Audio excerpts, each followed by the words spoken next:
Income ট্যাক্সের new regime আসার পর এখন নিউ রেজিমে আমাদের যা সুবিধা দিচ্ছে তার পরে ম্যাক্সিমাম মানুষই কিন্তু নিউ রেজিমে তাদের ইনকাম ট্যাক্স রিটার্ন জমা করে।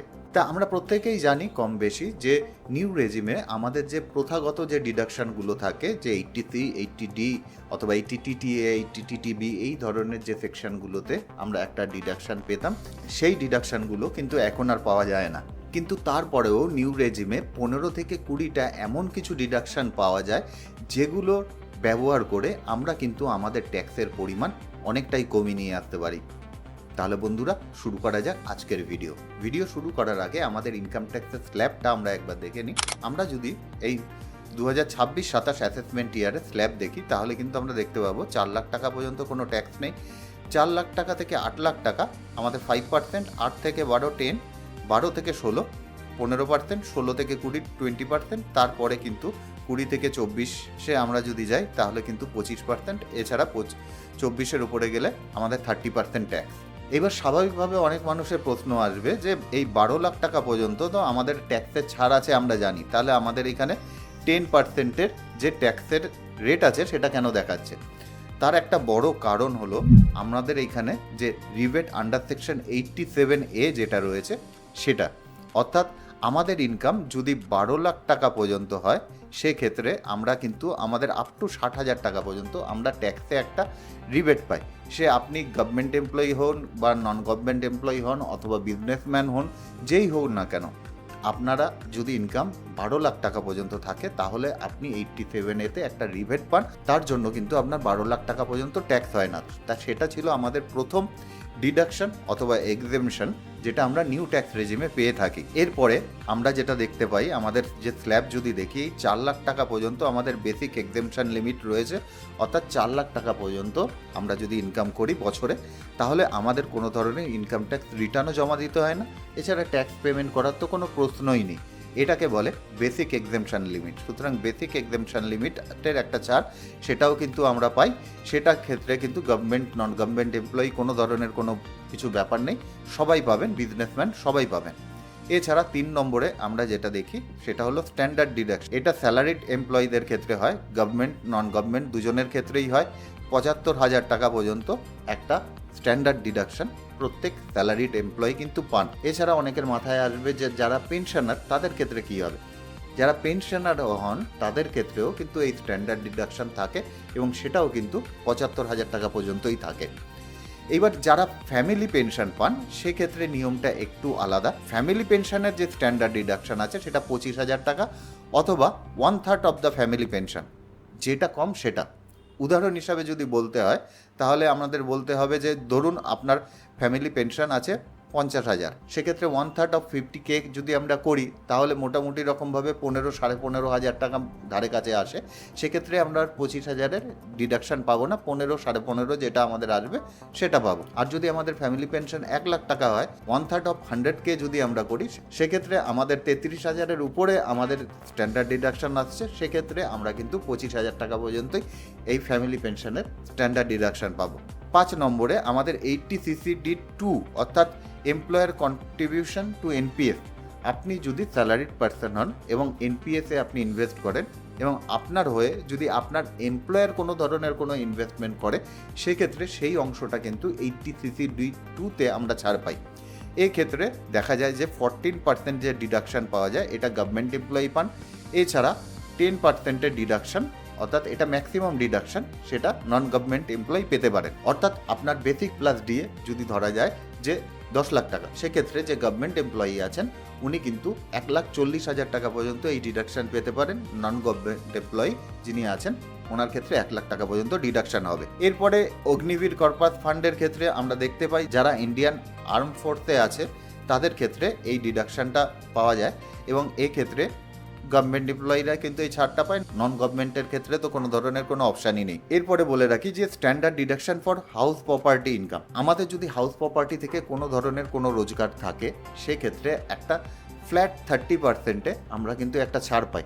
অর্থাৎ আপনি যদি আপনার প্রপার্টি রেন্টে দিয়ে থাকেন এবং রেন্ট থেকে দেখা গেল আপনি 1.5 লাখ টাকা পাচ্ছেন, সেক্ষেত্রে কিন্তু ফ্ল্যাট 30% ওখান থেকে ছাড় পাবেন, অর্থাৎ 1.5 লাখের 30% 45,000 টাকা আপনি ছাড় পেয়ে যাবেন। এছাড়া আন্ডার সেকশন 24B-তে আমরা interest from late out property যেটা রয়েছে সেক্ষেত্রেও আমরা ছাড় পাই। কন্ডিশন একটাই, আপনার যে প্রপার্টি আছে সেটা কিন্তু লেট আউট হতে হবে।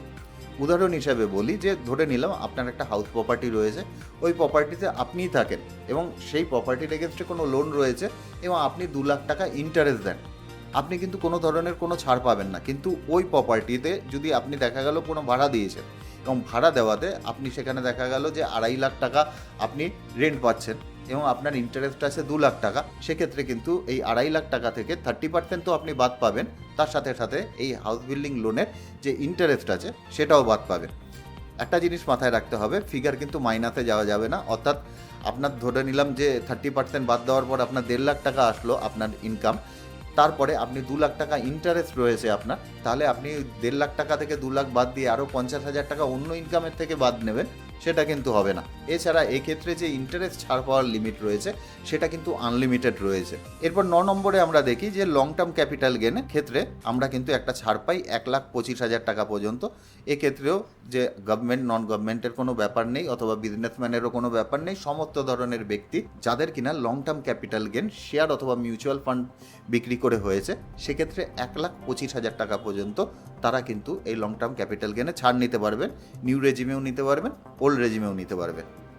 এছাড়া পোস্ট অফিস থেকে যদি আমাদের সেভিংস অ্যাকাউন্ট থেকে পোস্ট অফিসের কোনো ধরনের কোনো ইন্টারেস্ট আমরা পাই, সেক্ষেত্রে 3,500 টাকা পর্যন্ত আমরা কিন্তু একটা ছাড় পাই। সিঙ্গেল অ্যাকাউন্টের ক্ষেত্রে 3,500 টাকা, এছাড়া জয়েন্ট অ্যাকাউন্ট হলে আমরা 7,000 টাকা পর্যন্ত কিন্তু এই ছাড় পেতে পারি। এক্ষেত্রে কিন্তু প্রতিটা জায়গায় এখানে পাশে সেকশন বসানো রয়েছে যেগুলো আপনাদের কাজে লাগবে। এছাড়া আর একটা জিনিস বলে রাখি, এই যে টোটাল প্রেজেন্টেশন আছে এটা কিন্তু আমাদের হোয়াটসঅ্যাপ চ্যানেলে দেওয়া থাকবে। এছাড়া এই লিঙ্কও কিন্তু ভিডিও ডিসক্রিপশন বক্সে দেওয়া থাকবে, আপনি চাইলে আপনাদের হোয়াটসঅ্যাপ চ্যানেলে জয়েন করে ওখান থেকে ডাউনলোড করে নিতে পারেন। এছাড়া বিভিন্ন ধরনের যখন ইনকাম ট্যাক্সে কোনো ধরনের কোনো আপডেট আসে সেটাও কিন্তু আমরা আমাদের হোয়াটসঅ্যাপ চ্যানেলে আপডেট করে থাকি। এরপরে 11 নম্বরে চলে আসি যে ট্রান্সপোর্ট অ্যালাওয়েন্স যদি কোনো ডিসেবল পার্সন থাকে সেক্ষেত্রে কিন্তু আমাদের একটা ট্রান্সপোর্ট অ্যালাওয়েন্সের ব্যবস্থা কিন্তু নিউ রেজিমেও আছে। এছাড়া কনভেন্স অ্যালাওয়েন্স অফিসিয়াল পারপাস যদি আপনার কোনো ধরনের কনভেন্স অ্যালাওয়েন্স হয়ে থাকে সেক্ষেত্রেও আমরা পাই। ডেলি অ্যালাওয়েন্স, এছাড়া ট্যুর ট্রাভেলসের ক্ষেত্রে অফিসিয়াল পারপাস যদি কিছু হয় সেক্ষেত্রেও কিন্তু আমরা পাই। ট্রান্সফার অ্যালাওয়েন্সের ক্ষেত্রেও হয়, অর্থাৎ ধরে নিলাম যে আপনার অফিস কলকাতায় আছে, এখন দেখা গেল অফিস ব্যাঙ্গালোরে চলে গেছে, এক্ষেত্রে আপনাকেও আপনার যে লোকেশান আছে সেটাকে ট্রান্সফার করতে হবে, সেক্ষেত্রে যে খরচাটা হবে সেটা যদি অফিস আপনাকে অ্যালাওয়েন্স হিসাবে দেয় সেটাও কিন্তু ইনকাম ট্যাক্সে আপনি ছাড় পাবেন। এছাড়া গ্র্যাচুইটিতেও কিন্তু আমরা একটা ছাড় পাই। গ্র্যাচুইটির ক্ষেত্রে আমাদের যে গভর্নমেন্ট এমপ্লয়িরা রয়েছে তারা কিন্তু ফুল এক্সেমশন পান, কিন্তু যারা প্রাইভেট সেক্টর এমপ্লয়ি আছে তারা কিন্তু 20 লাখ টাকা পর্যন্ত একটা ছাড় পান রিটায়ারমেন্টের সময়।